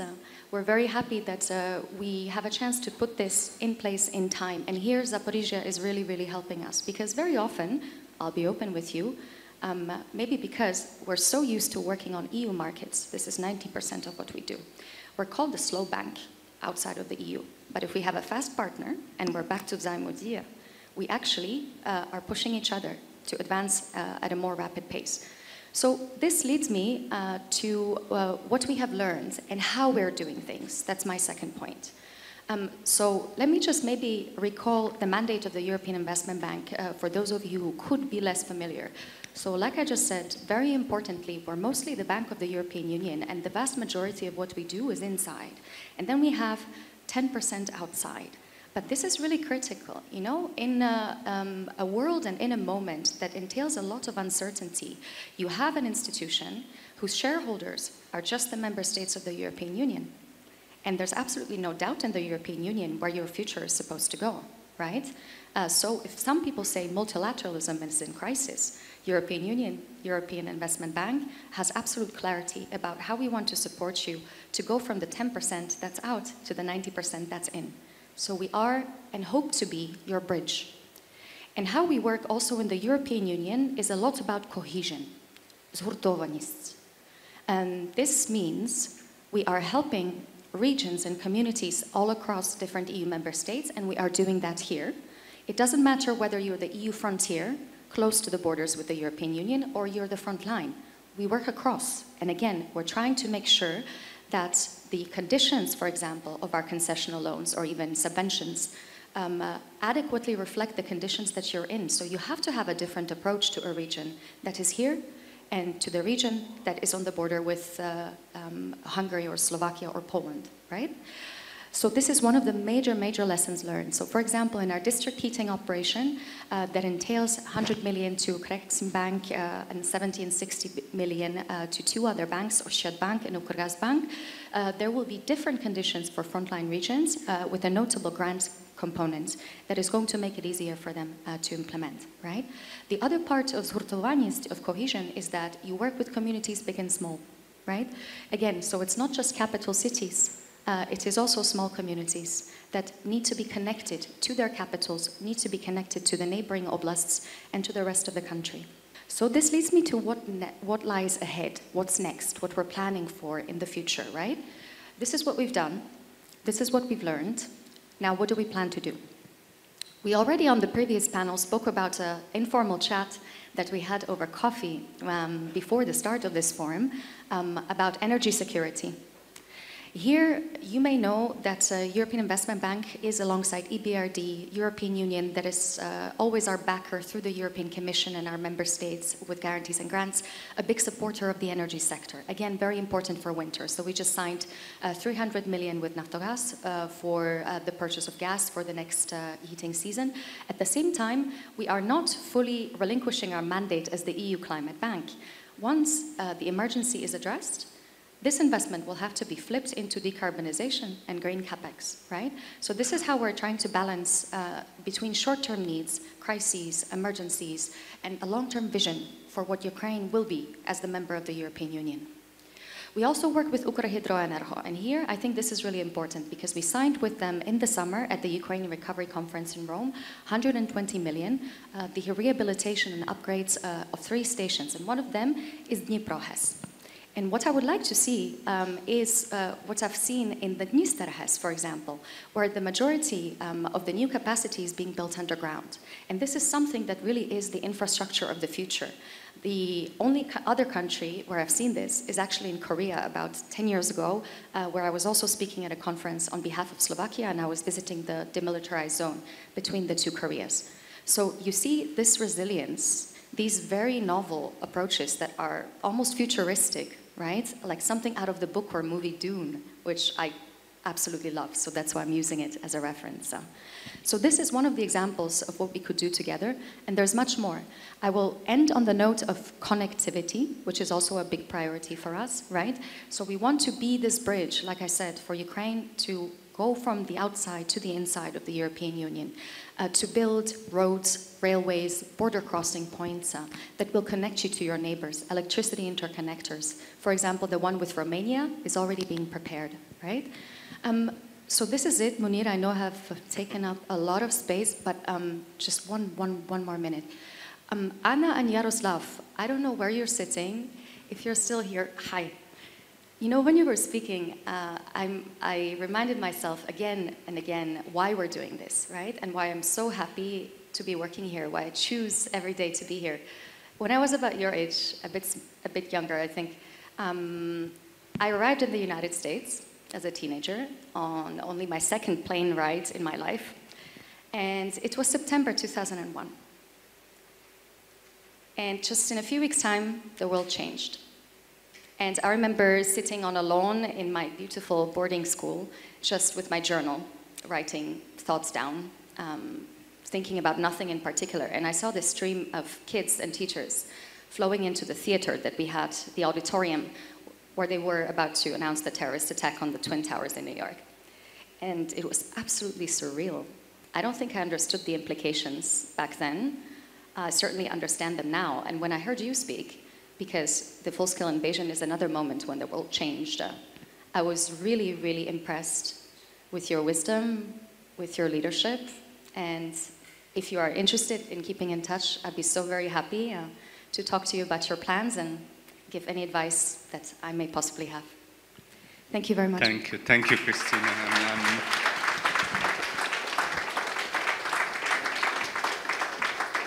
Thank you for being so inspirational, and I'm glad that I was part of the previous panel because I don't think anyone can can compete with you. So good luck to colleagues that are speaking after you. But thank you for also reminding that this being the bridge is sometimes equally important than having actually a partner who would come and resolve everything for you, right? And in that sense, a good also reminder that in anything we do, both in humanitarian and development, I think having this green agenda in mind, but also inclusion in mind and human-centered design is something key to all of us. And I think now I mentioned earlier, we're operating in the context of war, we're operating in the context of recovery, development, but also EU integration accession process. So it is enormous challenge, and quite often when colleagues at the central level ask us about European standards, especially on human capital, I keep reminding that they're actually universal standards that UN is also promoting. So we always talk about sustainable development goals, we talk about inclusion and cohesion that you referred to. So here maybe it's also a good transition to invite Gerbinas Navickas from the EU delegation to who is representing, I think, one of the key strategic partners and donors of Ukraine, and for all of us from humanitarian to early recovery programs, but also the entity that does a lot, which sometimes not necessarily always visible, because one maybe minor reminder is that when we talk about state investment and state budgets and subsidies, especially to regional level, we need to remind ourselves that quite often it comes from Ukraine facility, which is also supported largely by the EU. So over to you to share your plans and ideas or suggestions for the foreseeable future.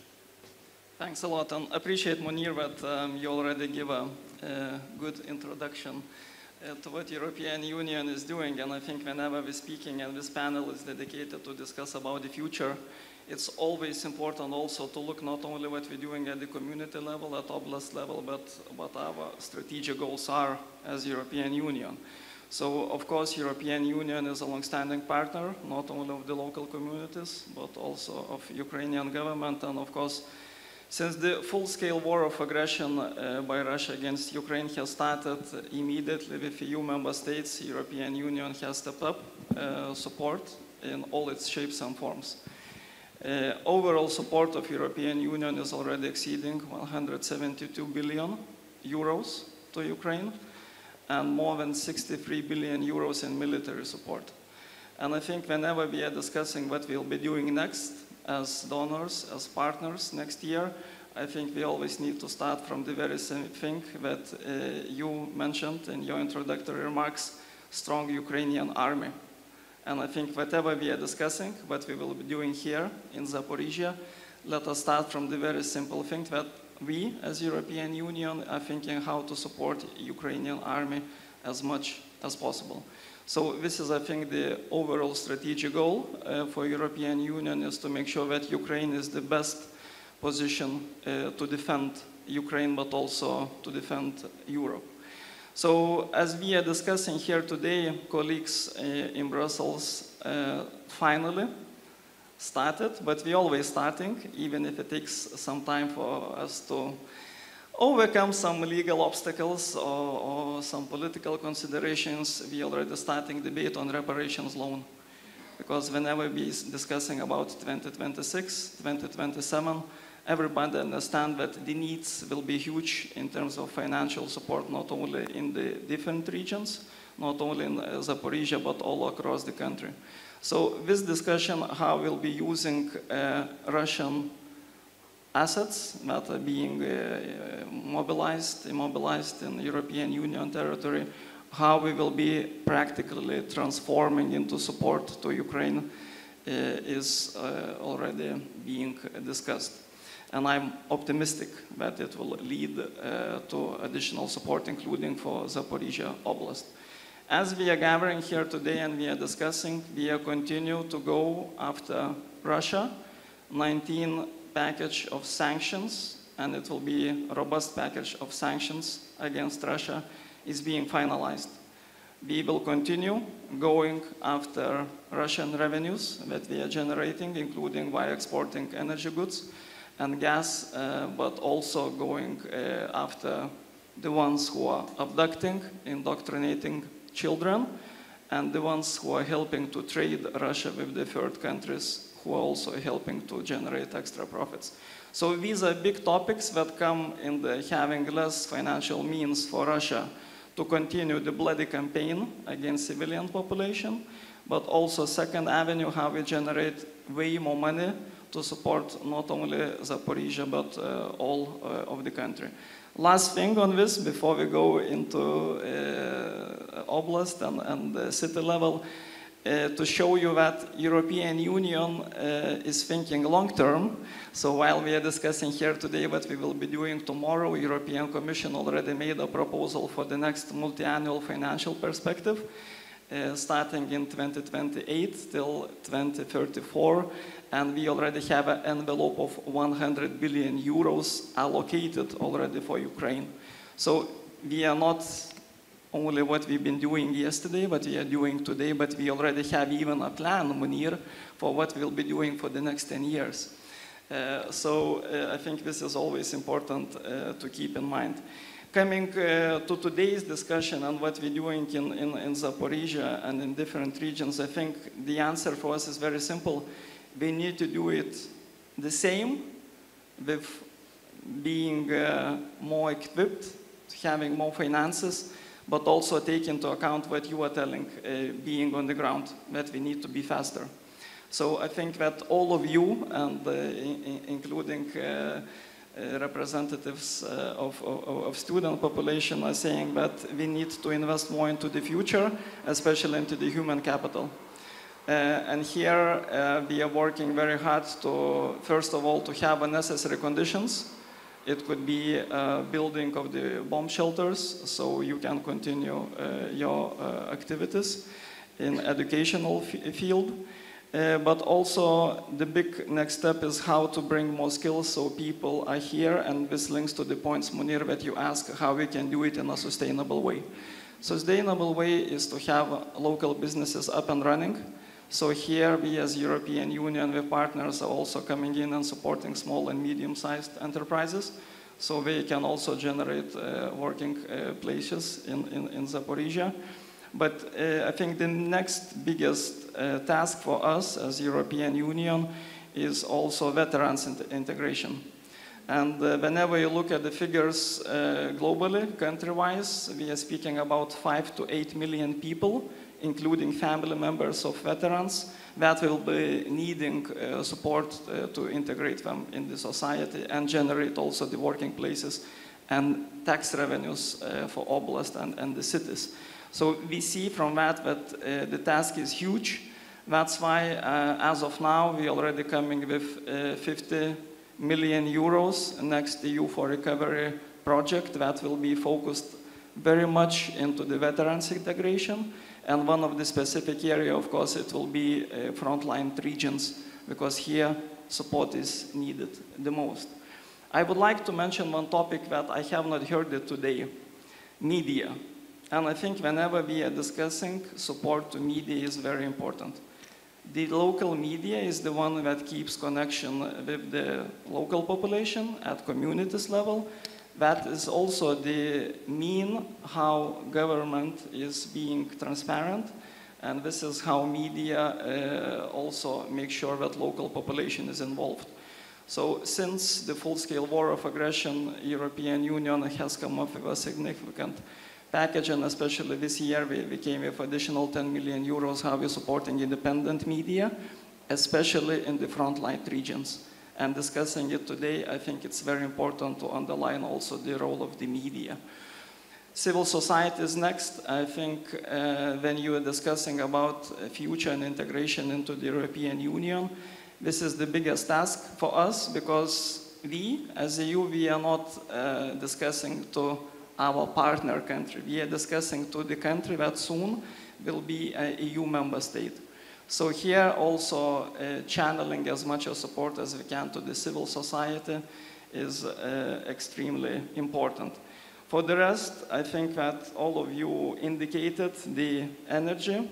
That is important to keep the lights on here. As the European Union, we also involved in cogeneration activities, to having fresh water, and everything that would help for the health sector that we see, and education. So I think that for us, task is very simple. We need to do more of what we're doing it today, and what we need to hear today from you. You are too slow, you need to be faster, and you need to do it in this or that way. So this is why we are here, to learn from you.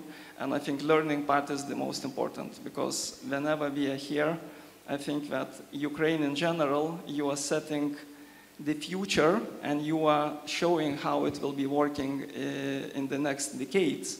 So being here, I think it is very important to understand when we discuss what you're doing for the energy sector, how to making sure that it's running independently. This is the lesson learned that we will be applying also in the European Union. So let me stress once again, this is a two-way street. We are here also to learn, and this is important part, how we can also make sure that our EU member states are also resilient and applying the lessons learned that you are undergoing every single day. Thank you. Thank you so much. And I think you very eloquently explained that EU integration process is not just transactional or process related. It comes with very tangible support, and you refer to very specific support you are planning for veterans, for media. I'm not going to comment on military and political processes, because we in UN supposed to be neutral. But thank you, and I think these are the examples we need to use more to explain to general population also that EU is behind of many reforms in the country, including by supporting UN family. And of course, in that journey, we have a long-standing partner of UN family, including UNICEF, which is Sweden, and I think particularly in education and protection and some other areas. So I give the floor to Elsa Hasted. I hope I pronounce your last name correct. Embassy of Sweden, to share with us some of the reflections and the plans. Thank you. Thank you. Thank you so much. I would like to start by thanking Ukraine from Sweden, thanking Zaporizhzhia, thanking you for fighting for our freedom, for our values, and for our democracy. We know, and we remember, and we think about this every day. Governor Ivan Fedorov, I know you are action-oriented and forward-looking. I am the same, like you. I'm extremely impatient. But still, I would like to say a few words about Sweden and Ukraine, because it is a very, very long story about friendship. And it started when Ukraine became independent, and Sweden was one of the first countries to open up our embassy and to start our program. It just took us a few months. And we are still here, and we will stay with you, because we support Ukrainian independence, and you're fighting for it, but we are here with you. So before looking forward, I also wanted to say that whatever we do here, we also build on this very, very long story of friendship. So, our plans. Well, needless to say, Ukraine is the top foreign policy priority for Sweden. I think you know this, everyone knows this. For the moment, we have 1 billion euros in development cooperation, reconstruction, humanitarian assistance. 9 billion is military support. And today I'm happy to announce that we just allocated 100 million euros for this period to come, and it includes, of course, Zaporizhzhia and this region. So I would like to thank you. I would like to highlight some of the things that will take place here, but actually already are taking place together with you in partnership. So let me start by talking about decentralization. We have long-standing cooperation regarding decentralization, and some of the work we do locally also includes local media, because I think, as you say, it's extremely important, and Sweden has a long history of working with media. Decentralization is also about EU accession. You know that Sweden wants Ukraine to become a member of the European Union. So a lot of our cooperation is about sharing our own experience, how it was for us when we became members of the European Union. And we share this on the national level, regional level, but also on the local level.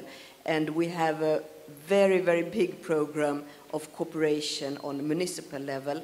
And we have a cooperation with Doroshivka and Vasilkivka here, but actually the program goes back to 1999. When I was very young, much younger than today, I was the first program officer for Ukraine, and I was preparing this program, and this is 1999. The program is still ongoing here with cooperation, municipality to municipality, expert to expert. That is just one sign of our extreme long-standing commitment that we have. Another thing I wanted to talk about is women. Thank you, UN Women. Yesterday we were meeting with strong women of Zaporizhzhia. It was overwhelming. We were crying, we were laughing, we were listening, we were talking, but it was a story about bravery, a story about overcoming the trauma of occupation and being able to find strength to actually restart a new life here, to start your own business and to start your life here. And we also met with women veterans, and it was also extremely interesting to listen to their stories of strength and bravery and commitment, and we are very proud to support that work. Resilience and future, let me talk about energy. Everyone is talking about energy, but yesterday we also had the opportunity to see with our own eyes the result of our Swedish support, but through many partners and of course European Energy Fund, to see the work you have done to build this, the coverage in order to maintain the energy support for this winter and for the winters to come. So we could see the hard work that you're doing, and it's very impressive. It's a quick building up, but it's also solid. So we are happy to share that story back to Stockholm. Let me end by just talking a little bit about the region's cooperation. And we met in Sweden, Ivan, that was wonderful. I know that we have two regions, quite big, large, important regions, waiting eagerly waiting to continue with the cooperation. And why I'm mentioning this is because we have so much to learn from you. Many of us here today have been making this point, but I also want to make this point because you have experience, knowledge, technical knowledge that we don't have.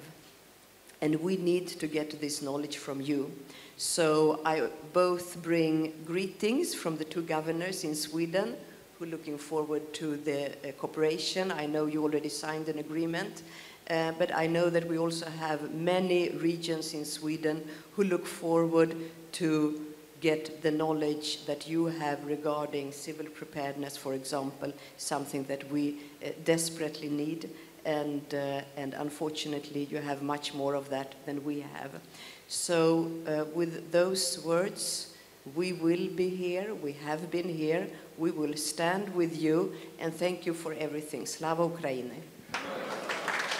Thank you so much. And maybe key two takeaways from your intervention. I think we would like to acknowledge and thank Sweden and some other also Nordic countries for remaining principal partner at the time when multilateralism at the time when our normative or human rights and international humanitarian law principles are undermined, and not only by the neighbor here, but many other states. I think remaining principle around those agenda, including on gender and inclusion and others, I think Sweden is a great example and that principle supporter of that agenda, including in Ukraine, so we're grateful for that. But also decentralization that you highlighted. I actually had the pleasure to interact with 2 governors visiting, and this is exactly what they told me, that we want to learn from Ukraine, including in Zaporizhzhia, a lot around civil protection and how to actually stay resilient and rebuild all the infrastructure in case anything happened. Because I think one of the reasons we ended up caught by surprise with what we witnessed in Ukraine is that maybe we were thinking that wars or crises in this part of the world is remaining in the past and will never happen.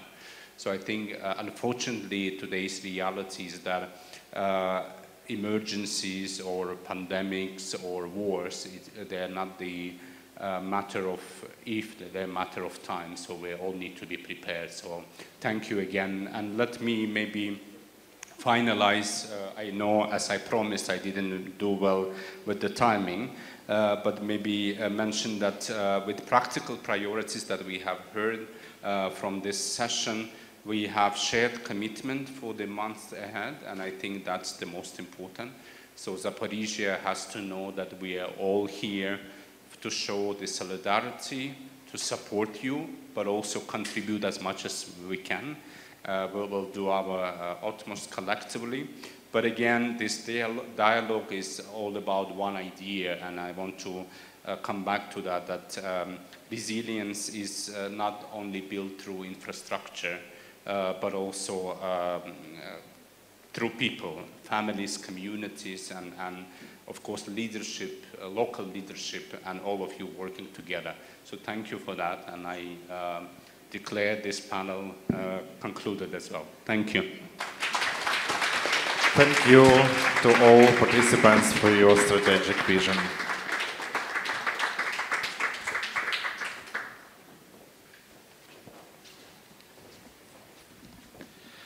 It is clear that Zaporizhzhia region not only adapts to challenges, but also set an example of innovation in reconstruction, development, and international cooperation. Now it is time to summarize today's forum. Please welcome Ivan Fedorov, head of Zaporizhzhia Regional State Administration, for his closing remarks. Dear colleagues, dear partners, like Christina said, I without any notes, not prepared, but with open heart and soul. First of all, greatest thank you to be here today. For us, it's really important, and what's the main task we have for today? First of all, to give a short report about our cooperation. Why for us it's important? Because in several weeks or months, you will need to bring your reports to your capitals. And it will be more powerful when you will see our together deeds on the ground. And what is more important, when about our together deeds, you heard from our students, from our doctors, from our teachers today, and it is really important when not only government authorities talk about results, it's about ground. Today, of course, it's great to hear about our speed. Bureaucracy we have, bureaucracy you have, but we need to crash test and ruin this bureaucracy. Why? Because our citizens need to result yesterday. Today, okay, but tomorrow it can be too late. That's why we need to speed up our cooperation. We try to do it Sometimes we have results, sometimes not have. What our idea today? Today we want to speak about our priorities to next year, and of course when you will speak about it in your capitals, in your main organizations, we want to be in a high priority to be in your plans next year. Of course, we understand that it is more easy to see result in European capitals or European countries. Like Christina said, the 90% of mandate of European Investment Bank, it's European Union. Of course, we understand that more easy to have result in Lviv, Kiev, or Ivano-Frankivsk. Of course, we understand that more harder to show together work in frontline regions. But everybody needs to understand that frontline region now keep results for all other regions and make possible to see this result. If we can't show result in frontline regions, in a very quickly days or weeks, we can't see result in the European Union also. For us, very important transparency and be understandable for you. Today we speak about road to sites. Today we speak about transparency, but what will be very important for us will be understandable for you. First of all, understandable our needs and of course understandable our deeds. It is really important. When we have high speed, of course we can do some mistakes. It's normal. Childs do, adults do, old guys also do. But we can know our mistakes and together with you we can fix it and go on new step without mistakes. What is very important? 3.5 years war, 3.5 years war change our needs. In 2022 we have one need. First of all, we need to transit 1.5 million IDPs from temporarily occupied territories. Winter 2023-2024, we prepared for winter when Russians try to make blackout. But we never think that Russians can attack our gas infrastructure. Winter 2025-2026, we understand that cogeneration unit which we now built and installed maybe can't help us. And now we need to speak about storages for electricity, and of course it's impossible to build it until this winter, but now we need to think about next winter. Nobody knows when we will win together, but everybody knows that if we will be together, we can win. Of course, we have changes in education, in our healthcare, and other areas. That's why now we need to fix these changes and implement this as soon as it's possible. But what amazing for me, 9 months ago we met with you in Kiev, and we think that in Kiev it's cool. But for me better to invite you in Zaporizhzhia. And for me, greatest pleasure to start today morning with you, with families who lose the most expensive losing in their life. Today, our day don't finished. We will visit to your schools and speak with our childs. We will visit your hospital, which built in amazing terms, and I ready to start challenge. We build faster as in the European Union.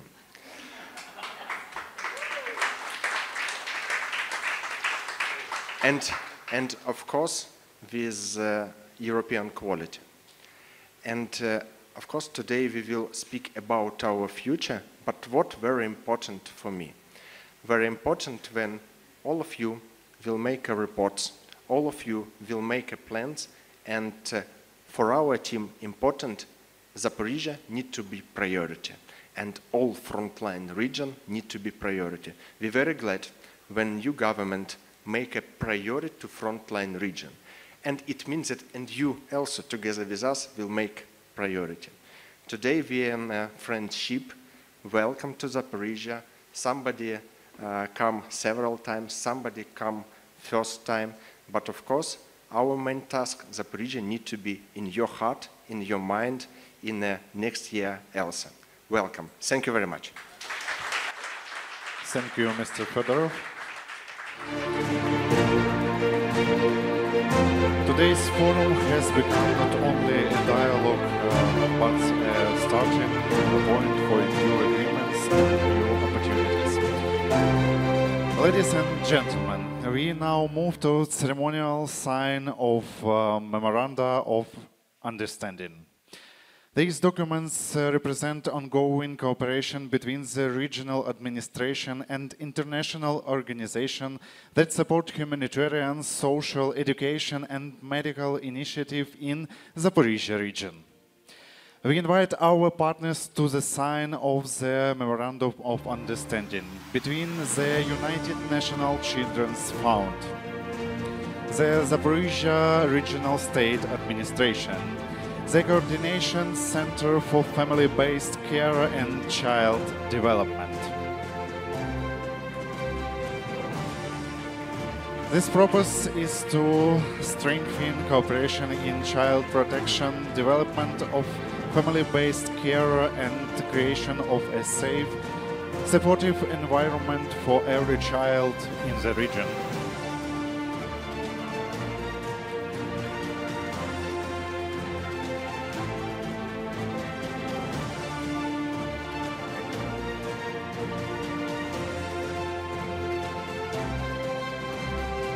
Thank you, and we invite our partners to sign off memoranda between Zaporizhzhia Regional State Administration and the international humanitarian organization People in Need. This MOU will define new areas of cooperation in housing reconstruction, ADP support, community development and social initiatives that build the region's resilience.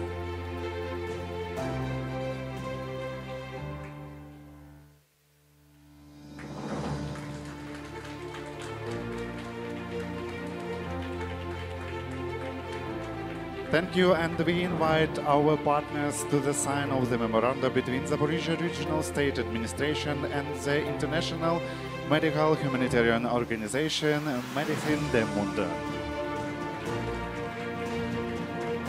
The purpose is to expand cooperation in the healthcare sector, ensuring access to medical care, rehabilitation and psychological support across communities in the region.